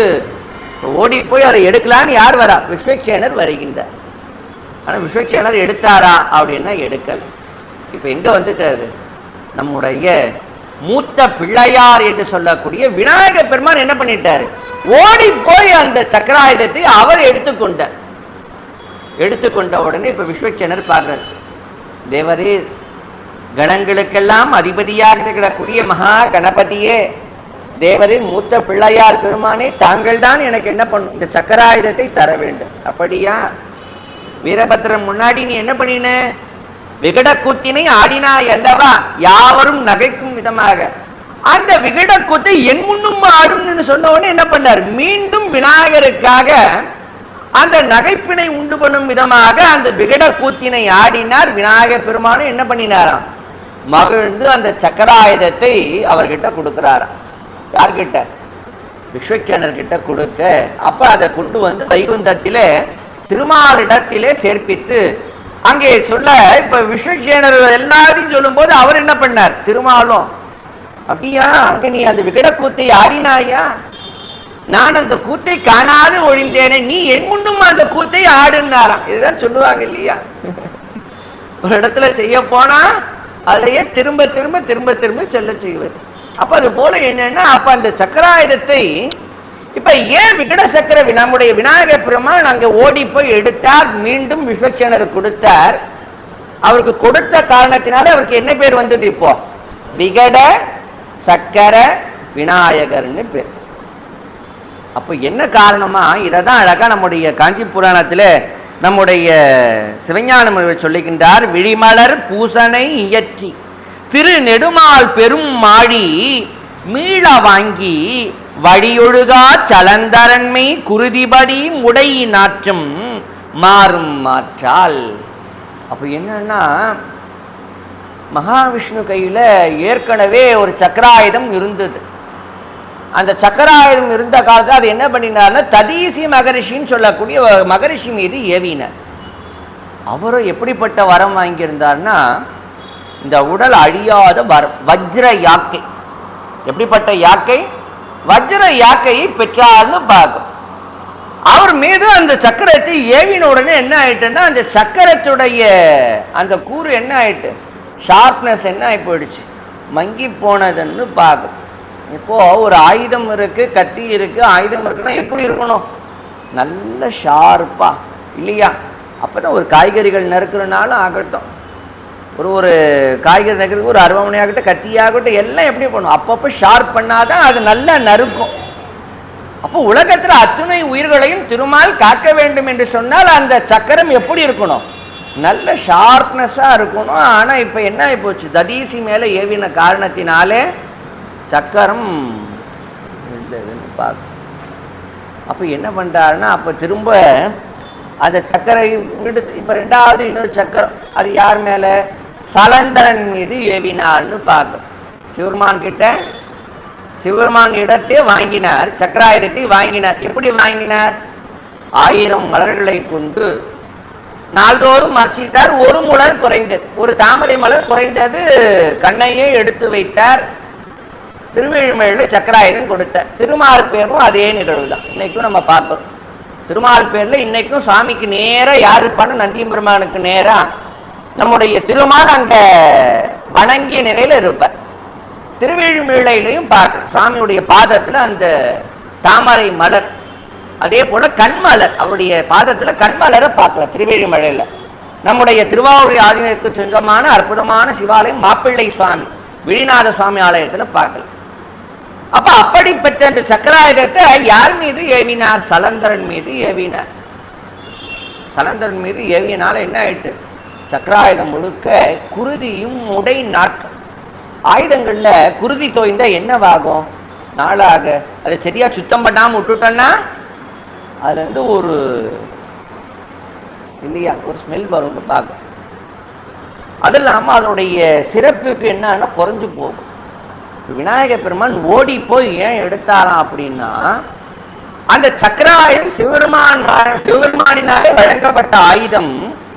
அதிலே உள்ள அந்த அசுத்தங்களை எல்லாம் போக்கி அதை புது பொலிவு நல்ல மெருகேற்றி நல்ல கமகம என்று கமழும் விதமாக என்ன பண்ணினாராம், அதை எடுத்து தன்னுடைய கரத்திலே வைத்திருந்த காலத்துல அவருடைய துதிக்கையிலிருந்து என்ன வழியுது? துதிக்கையிலிருந்து என்ன வெளிப்படுது? மதநீர் என்று சொல்லக்கூடிய அந்த நீர். யானைக்கு என்ன வரும்? மதநீர் சொல்லக்கூடிய நீர் பார்த்தீங்கன்னா அப்படி சொரிந்து கொண்டே இருக்கும், யானையினுடைய தும்பிக்கையிலிருந்து வரக்கூடிய நீர். அது போல விநாயகருடைய கரத்தில் இருக்கக்கூடிய அந்த தும்பிக்கையிலிருந்து வரக்கூடிய அந்த மதநீர் என்ன பண்ற, அப்படியே அதை அந்த சக்கரத்திலே சுருது. அதை அங்கே சொரிந்திட என்ன சக்கரம் தூய்மை பெற்றதாகவும் புது பொலிவும் மெருகும் ஏறி. இப்ப என்ன யாரு? மகாவிஷ்ணுத காத்தல் தொழிலை செய்ய வேண்டும். ஆகினாலே அப்படிப்பட்ட ஒரு நல்ல ஒரு புத்தொழியோடு என்ன பண்ணிட்டார்? அந்த சக்கரத்தை தருகின்றார். அதனாலதான் சொல்றார், வழியொழுகா சலந்தரன்மை குருதிபடி முடை நாற்றம் மாறும் மாற்றால் பொடி மதநீர். அவருக்கு என்ன இருக்கு? எப்ப பாரும் ரொம்ப அழகா என்னன்னா, சிவஞான முனிவர் அழகா சொல்லும் போது இந்த மதநீர் என்ன பண்ணுன்னா விநாயகருக்கு எப்போதும் அப்படி துதி கையில அப்படியே சொரிந்து கொண்டே இருக்கின்றது, வெளிப்பட்டு கொண்டே இருக்கின்றது. மேகம் தோற்று விடுமா? யார் முன்னாடி? விநாயக பெருமான் முன்னாடி. மேகம் எப்போ பொழியும்? வானத்துல மேகம் அந்த கார்மேகம் சூழ்கின்ற காலத்துல தான் மழை பொழியும் இல்லையா? அது குறிப்பிட்ட கால அளவு தான் பெய்யும், அப்பதான் சொரியும். ஆனா இங்க விநாயக பெருமானுடைய கரத்திலே துதிக்கையிலே எப்போதும் அந்த நீர் அங்கே சொரிந்து கொண்டே இருக்கனால மேகமே தோற்று போகுமா? விநாயகர் யாரு? விகட சக்கர விநாயகருடைய கரத்திலே. ஆகினாலே அந்த கரத்தில் கூடிய அந்த நீர்னால என்ன பண்றாராம்? சுத்தம் செய்து குருதிபடி முடை நாற்றம் மாறும் மாற்றால் பொழி மதநீர் விரை ஏற்றி விகட நட பூசை கொண்டு. அப்போ அவருக்கு என்ன சிறப்பு, அவருக்கு என்ன பிடிக்கும் அப்படின்னா விகட கூத்து. ஒரு ஒரு ஊருக்கு ஒரு ஒரு கோயிலுக்கு ஒரு ஒரு சாமிக்குன்னு ஒரு தனி சிறப்பு உண்டு. இப்போ பழனி அப்படின்னா பழனியில் பழனி ஆண்டவருக்கு என்ன பிரசாதம் அப்படின்னா டக்குன்னு சொல்லிவிடுவோம், பஞ்சாமிர்தம்ன்றுவோம். திருப்பதியா வெங்கடாஜலபதினு சொன்னால் லட்டு பிரசாதம்ன்றுவோம் இல்லையா? அது போல் பார்த்தீங்கன்னா திருத்தணின்னு சொன்னால் முருகப்பெருமான்னு சொன்னால் அங்கே தினமாகும். இது போல் ஒரு ஒரு கோயில்னு சொன்னால் ஒரு பிரசாதம், ஒரு கோயில்னு சொன்னால் ஒரு வழிபாட்டு முறை இல்லையா? ஒரு தெய்வம்னு சொன்னால் தெய்வத்துக்குன்னு உண்டான ஒரு முறைகள் எல்லாமே உண்டு. அதுபோல் காஞ்சிபுரத்தில் இருக்கக்கூடிய விநாயக பெருமானாகிய விகட சக்கரருக்கு எது அவர் உகக்கக்கூடிய பூசை எது அப்படின்னா விகட கூத்தாடுதல். அவருக்கு முன்னாடி என்ன பண்ணுறது? விகட கூத்தாடும் போது என்னென்னா அவர் மனம் மகிழ்ந்து நமக்கு வேண்டியதையெல்லாம் தருவார். அழகாக சொல்கிறார். அதனால் பொழிமத நீர் விரையேற்றி விகட நட பூசை கொண்டு புதிதா நல்கி. சக்கராயத்தை எப்படி கொடுத்தாரு? நல்ல புத்தம் புதுசா அப்படி பல பல பல பல பல ஜொலிக்கும் விதமாக கொடுக்கிறார். புதிதா நல்கி படிதபதம் தாதையினும் புகழ் படைத்த மதமாவை பணிதல் செய்வாம். என்ன இப்ப எப்படி இருக்கார் அப்படின்னா, தந்தையை விஞ்சிய வினவராக யார் இருக்காராம்? விநாயக பெருமான். ஏன்னா விநாயக பெருமானை தான் ஏன் தருகின்றனா, விநாயக பெருமான் வேறு அல்ல, சிவபெருமான் வேறு அல்ல. சிவபெருமானை தான் என்ன பண்றாரு? விநாயக பெருமானை தருகின்றார். எதற்காக? ஏன்னா திருமாலிருந்து நான்முகன்ல எல்லாரும் போய் சிவபெருமான் கிட்ட மந்திரமலையில போய் அங்க வணங்கி நிற்கின்றார்கள். சுவாமி, இந்த அசுரர்களாலும் ஏனையனாலும் என்ன எங்களுக்கு எப்ப பார்த்தாலும் இடர்கள் வருகின்றன. என்ன வருது? நிறைய வரத்தை வாங்கிக்கிடுறாங்க. அந்த வரங்களின் காரணமாக எங்களுக்கு இடர் வருகின்றது, துன்பம் வருகின்றது. இதை எப்படி சுவாமி நாங்கள் போக்கிக் கொள்வோம்? எங்களுக்கு அந்த இடர்களை கலைமிதமாக நீ என்ன பண்ணணும்?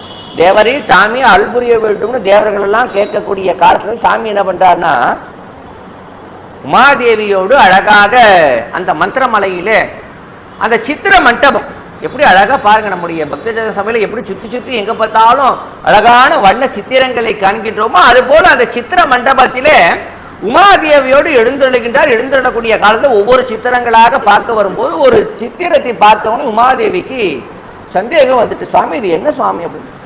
உமாதேவிக்கு சிவபெருமான் சொல்லுகின்றார், இதுதான் பிரணவம், இதுதான் பிரணவம். இங்க இருக்கக்கூடிய ஓம் என்கின்ற அந்த பிரணவம் இது எம்முடையது.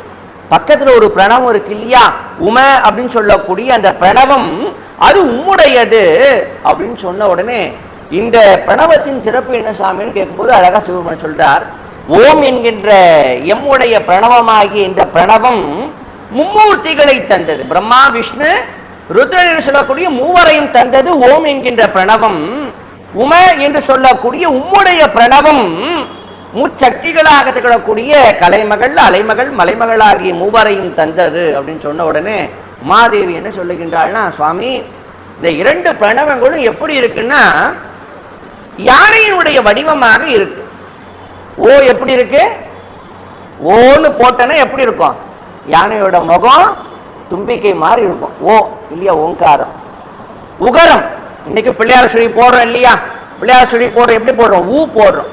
உம தமிழ்ல சொல்லும் பொழுது உமை அப்படின்னா உமாதேவி இல்லையா, உமா அப்படின்னு சொன்னா வடமொழியில உமா, தமிழ்ல உமை. அப்ப அந்த உகரம் எப்படி இருக்கு, உகரம் பார்க்கும்போது பெண் யானை போலவும் ஓங்காரம் ஆண் யானை போலவும் இருக்கும்படியா திகழக்கூடிய காலத்தினாலே உமாதேவி கேட்டாலாம், சாமி இது ஆண் யானையும் பெண் யானையாகவும் திகழ்கின்றது, நாமும் என்ன பண்ணுவோம், ஆண் யானையாகவும் பெண் யானையாகவும் கூடியிருந்து இந்த தேவர்களுக்கெல்லாம் வரக்கூடிய இடர்பாடுகளை போக்கும் விதமாக என்ன பண்ணுவோம், ஒரு புத்திர பேற்றினை தருவோம், புத்திரனை தருவோம்னு என்ன பண்றாங்க. இப்ப சிவருமான் ஆண் யானையாக, ஆண் யானைக்கு தமிழ்ல கரின்னு பேர், கரீனா ஆண் யானை, பிடி என்று சொன்னால் பெண் யானைன்னு பார்க்கிறோம். இப்ப பிடியும் கரியுமாக மாறி இருவரும் சித்திர மண்டபத்தில் கூடி நின்று அந்த பிரணவ ஒளி என்று சொல்லக்கூடிய ஒளியினுடைய வடிவமாக யார் வருகின்றான்னா யானை முகத்தோடு கூடிய, இப்ப சாமி அம்பாள் எப்படி இருக்காங்க, யானையினுடைய வடிவமாக இருக்கின்றார். இப்ப எப்படி வந்தார், குட்டி யானையாக விநாயக பெருமான் வெளிப்பட்டார். இப்ப அவரை தான் என்ன பண்றார், சுவாமி அம்பாளும் எடுத்து மடி மீது அமர்த்தி அவருக்கு கணங்களுடைய அதிபதியாக சுவாமி அவருக்கே என்ன பண்றார், ஆச்சார அபிஷேகம். அவரே சிவருமானே விநாயக பெருமானாகி நம்முடைய ஐங்கரனுக்கு என்ன பண்றார், சாதனைகளை எல்லாம் செய்து அந்த முடிசூடி கணங்களுக்கெல்லாம் அதிபதியாக்கி எம்மை வணங்கக்கூடியவர்களுக்கு யார் எத்தகைய இடர்பாடுகள் வந்தாலும் அந்த இடர்பாடுகளை எல்லாம் யார் போப்பா, யார் போக்குவான்னு என்னுடைய புதல்வனாகிய ஐங்கரனாகிய கணபதியே விநாயகனே போக்குவான்னு என்ன பண்ணினாராம், இறைவன் அருளினாராம். அதனாலதான் ரொம்ப அழகா காஞ்சி புராணத்துல இதை வலம்புரி படலத்தை ரொம்ப விரிவாக சொல்லுகின்றார். அப்ப பார்க்கும்போது இந்த கருத்துக்கள்லாம் எங்க, ஏன்னா இன்னைக்கு விநாயகர், நாளைக்கு விநாயகர் சதுர்த்தி, விநாயகர் சதுர்த்தி, விநாயகர் யாரு அப்படின்னு கேட்டா விநாயகரை பற்றிய கதை புராணங்கள்னு கேட்டா ஆளாளுக்கு இஷ்டத்துக்கு ஒண்ணுன்னு சொல்லுவாங்க. அதுவும் இந்த டிவியில பாத்தீங்கன்னா பாலகணேஷ்னா உமாதேவி பாத்தீங்கன்னா அந்த புறத்திலே நீராடினால், நீராடக்கூடிய காலத்துல யாரும் உள்ள வராம இருக்கிறதுக்கு தன்னுடைய உடலில் இருக்கக்கூடிய அழுக்கை திரட்டினால், அழுக்கை எடுத்து ஒரு குழந்தையா வச்சா இல்லையா, அப்புறம் மஞ்சளை எடுத்தால், மஞ்சளை பூசி குளிக்க மஞ்சளை எடுத்தால் ஒரு குழந்தையாக ஆக்கினால், பிறகு அந்த குழந்தை காவல் காக்கக்கூடிய காலத்தில் நந்தியம்பெருமான் தடுத்தார், பின்னாடி சிவபெருமான் வந்தார், சிரத்தை கொய்தார், பின்னாடி பிரம்மா வடக்க தலை வச்ச யானை இருந்தது, அதை தலையை வெட்டினார்கள், கொண்டாந்து பொருத்தினார்கள், அவர் தான் விநாயகரானார். இந்த கதையெல்லாம் சொன்னா இன்னைக்கு அத்தனை பேரும் பார்த்தீங்கன்னா இன்னைக்கு விநாயகர் எடுத்தாலே சர்ச்சையாக்கிடுறாங்க. இது அறிவுக்கு ஒவ்வக்கூடிய கதையான, அறிவுக்கு ஒவ்வாத கதை, அறிவுக்கு ஒவ்வாத புராணம். எது இந்த வடமொழியில் இருக்கக்கூடிய வடநாட்டில் சொல்லக்கூடிய விநாயகர் கதைகள் எல்லாமே எதுவுமே ஏற்கக்கூடியது அல்ல. ஏன்னா விநாயகருக்கும் தமிழுக்கும் விநாயகருக்கும் தமிழ்நாட்டிற்கும் உண்டான தொடர்பும் விநாயகர் இப்படித்தான் தோன்றினார் அப்படின்றதை யார் வரையறுத்து சொல்றான்னா கிபி 6ஆம் நூற்றாண்டுடைய இறுதியிலே ஞானசம்பந்த பெருமான் அழகா சொல்லுகின்றார். பிடியதன் ஊரு உமை கொள்ளமிகு கரியது வடி கொடுத்தான தடி வழிபடும் அவர் இடர் கடி கணபதி வர அருளினன் மீது கொடை வடிவினர் பாயில் வலி வலம் முறையே. அழகா அவரே சொல்லிட்டார். பிடி அதன் உரு உமை. உமாதேவி எப்படி மாறி நின்றாள்? அவள் பிடி என்கின்ற பெண் யானையாக மாறினாள். பிடியதன் உரு உமை. குளமிகு கரியது. சிவபெருமான் எப்படி மாறினார்? கரி என்கின்ற ஆண் யானையாக கரியது. வடிகோடு தனது அடி வழிபாடும் அவர் இடர் கடிகணபதி வர அருளினன். யாரெல்லாம் சிவனுடைய திருவடியை வணங்குறாங்களோ அவர்களுடைய இடர்பாடுகளை எல்லாம் போக்க என்ன பண்ணினாராம்? ஆண் யானையாகவும் பெண் யானையாகவும் நின்று கூடி விநாயக பெருமானை தந்தார் என்று நான் சொல்லல. யார் சொல்றா? ஞான சம்பந்தர் சொல்லுகின்றார். தமிழ் புராணங்கள் சொல்லுகின்றன. தமிழ் தேவாரம் சொல்லுகின்றது. கிட்டத்தட்ட 1400 ஆண்டுகளுக்கு பழமையான சான்று. விநாயக பெருமான் இப்படித்தான் வந்தார். ஆனா இன்னைக்கு இந்த புராண கதை தமிழிலே, தமிழ் கூறும் நல்லுலகத்தில் இப்படி ஒரு புராண கதை யாருமே சொல்றதே கிடையாது. எந்த தொலைக்காட்சிகளும் உபயோகப்படுத்துறதே இல்லை, சொல்றதே கிடையாது. விநாயகர் அப்படின்னாலே குழந்தைகள் எல்லாம் விநாயகர் மேல அவ்வளவு ஈடுபாடு. எல்லாம் இந்த அடுக்க திரட்டி அதுல ஒரு குழந்தை வச்சாங்க. அதை இன்னைக்கு பார்த்தீங்கன்னா கடவுள் மறுப்பு கொள்கையாளர்களிருந்து இன்னைக்கு படித்த அடுத்த தலைமுறை கேள்வி கேட்கிறாங்க. எப்படி அடுக்கு குழந்தையா வரும்? எப்படி ஒரு கழுத்தை வெட்டினா எப்படி யானை கழுத்தை வச்சாங்க? அது எப்படி பொருந்துச்சு இல்லையா? அதனால எதுக்கு சொல்ல வந்தேன் என்று சொன்னால், அறிவுக்கு ஒவ்வாதபடியான ஒரு புராணங்களையோ கதைகளையோ சொல்லக்கூடிய ஒரு மரபு தமிழரிடத்தே கிடையாது. அவர்கள் சொன்னாலும் ஏற்புடையதாக இருக்கும் இல்லையா? ஆகியனால்தான் ரொம்ப விரிவாக சொன்னார் அழகாக நம்முடைய விநாயக பெருமானை பற்றி. ஆகியனால தான் அந்த விநாயக பெருமானை முதல்ல இன்றைக்கு, ஏன்னா நாளைய தினத்திலே விநாயகர் சதுர்த்தி. அவர் தோன்றிய அழகாக ஆவணி மாத சதுர்தசி திதியில சதுர்த்தி திதி ஆகினாலே அந்த விநாயக பெருமான் நம்முடைய திருமுறை சான்றுகளோடு நின்று அவரை சிந்திப்பதே முதலாவதாக முதன்மையாக இருக்கும் என்று கருதி இதுகாரும் நம்முடைய விகட சக்கர விநாயக பெருமான் ஆகினாலே காஞ்சிபுரம் போனீங்கன்னா கட்டாயம் என்ன பண்ணுங்கன்னா விகட சக்கர விநாயக பெருமானை வணங்குங்கள். நிச்சயம் அவர் தான் நம்முடைய தொண்டை மண்டலம். தொண்டை மண்டலத்துக்கு காஞ்சிபுரம் தான் தலைமையிடம். காஞ்சிபுரத்துக்கு தலைமையிடம்னா ஏகம்பம். ஏகம்பத்திலும் யாரு? விகட சக்கர விநாயக பெருமான் என்று சொல்லி அவரை வணங்கி அவருடைய அருளை பெறுவோம் என்று சொல்லி இதுகாரும் சிந்திப்பதற்கு துணை நின்ற எல்லாம் வல்ல நம்முடைய உமைய பார்வதி அம்மையுடனாய கைலாயநாத பெருமானுடைய பரிபூர்ண திருவருளும் செவ்வேட் பெருமானுடைய சிறிய திருவருளும் உங்கள் அனைவருக்கும் கிடைக்கப்பெற வேண்டும் என்று பிரார்த்தித்து அடியவன் இந்த அளவிலே நிறைவு செய்கின்றேன். திருச்சிற்றம்பலம். வெற்றி வேல் முருகனுக்கு அரோகரா.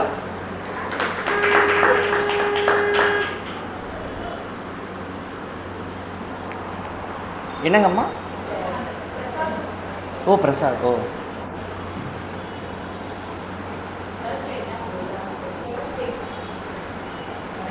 இது சொல்லணுங்களா? அடுத்து யார் பேசுங்க? வருகிற 28/8/2025 அன்று மாலை 7 மணி அளவில் நமது சபை வளாகத்தில் அருளை வழங்கக்கூடியவர்கள் அருள்நெறி தொண்டர் கவித்தென்றல் கணபதி சுப்பிரமணியன் அவர்கள். தலைப்பு ஆனை முகனின் அறுபடை வீடுகள். 29/8/2025 அன்று ஷஷ்டி 7 மணி அளவிலே நடைபெறும்.